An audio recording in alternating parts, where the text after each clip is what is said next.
The United States possesses unprecedented military and financial might, yet more and more it finds itself watching global events unfold rather than actually controlling them. Unmatched military and economic power, yet struggling to compel adversaries. In this explainer, we break down how three strategic miscalculations reshaped global influence. Welcome to Zenith Global News. Section 1. The Power Paradox. So, as policy analysts point out, there's this glaring gap right now between Washington's ambitions and its actual outcomes. Think about it. On one hand, America's structural dominance is absolutely unquestionable. We're talking unmatched defense spending and massive financial control.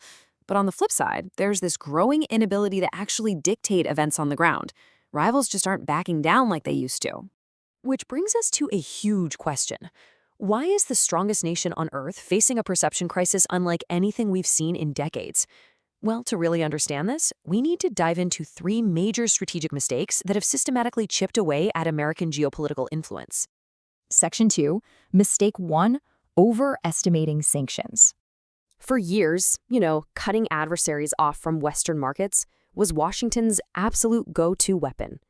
The expectation was pretty straightforward. No country could possibly survive prolonged pressure from the world's largest economy. They'd just have to cave, right? But the reality? Well, targeted nations didn't surrender. They just adapted. Instead of isolating these rivals, the heavy reliance on sanctions inadvertently pushed them to work together. Countries like Russia, Iran, and China basically put the pedal to the metal.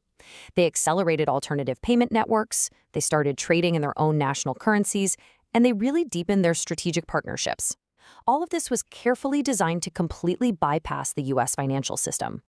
Section 3, Mistake 2, Trade War Miscalculation.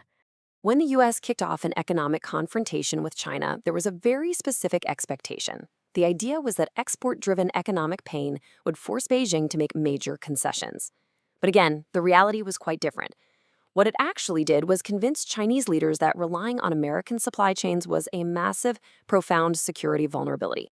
So what did China do? They immediately pivoted with three very calculated steps. First, they diversified their export markets. Second, they doubled down on strengthening their domestic industries. And third, they poured money into accelerating advanced technology investments. Essentially, the very industries Washington was hoping to box in suddenly became top-tier priorities for national self-sufficiency inside China. Section 4, Mistake 3, the credibility trap. You see, geopolitical competition is often just a massive test of resolve. We've seen repeated warnings, red lines, and ultimatums issued across multiple global hotspots.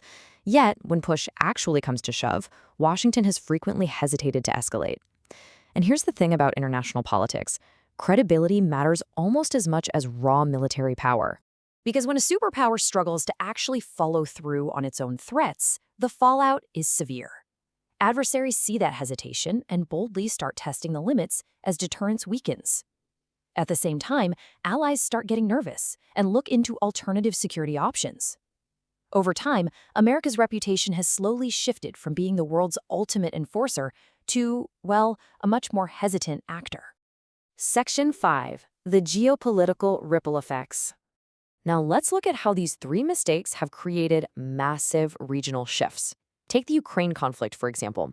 Russia successfully rerouted its trade, while much of the global south decided to just completely avoid aligning with the West. Meanwhile, in the Middle East, major players like Saudi Arabia and Turkey are charting completely independent strategic paths, building their own ties with countries like China. And that brings us to a rather stark military reality, which can really be summed up by these two words: thousands versus millions. It turns out that having absolute, undeniable technological superiority just doesn't guarantee a strategic or financial win anymore.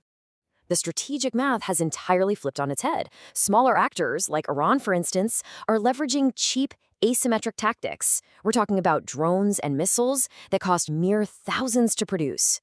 But to counter them, the U.S. is forced to deploy incredibly advanced defensive interceptors that cost millions of dollars each time they're fired. Adversaries are literally bleeding the system financially without ever having to engage in a traditional, conventional war. Because of all this, traditional allies are seriously rethinking their dependency on American leadership. European governments are now openly debating what they call strategic autonomy.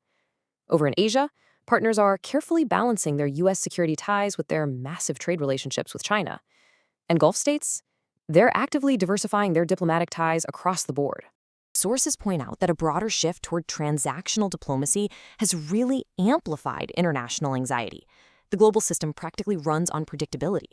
So when allies start facing uncertainty regarding long-term American commitments, they don't just sit around, they rapidly accelerate their own contingency planning. Section 6, the frustrated superpower. Bringing our initial paradox full circle, perhaps the biggest miscalculation of all was assuming that America's rivals would just keep operating in their own separate silos.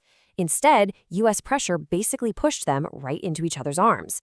China, Russia, and Iran are now actively aligning, and they have one shared overarching objective: to reduce American leverage over the international system. Which brings us to a defining realization, captured perfectly by this thought. America can still destroy, America can still sanction, America can still pressure. But increasingly, America struggles to compel. Think about that. Power isn't just the raw ability to punish your opponents. Real, lasting power is the ability to actually shape outcomes. So the ultimate takeaway here is this new global reality we're living in: multipolarity. The world is just no longer organized around a single center of gravity. It's fragmented, it's dynamic, and it's highly resistant to external control. The United States absolutely remains the strongest nation on Earth, but for a country that's grown accustomed to totally unrivaled dominance, every single new limitation feels exactly like a defeat. If raw power no longer guarantees control, how will the United States adapt its strategy to survive in a world that simply refuses to be commanded? Make sure to like, share, and subscribe. Stay informed, stay aware, stay ahead. Only on Zenith Global News.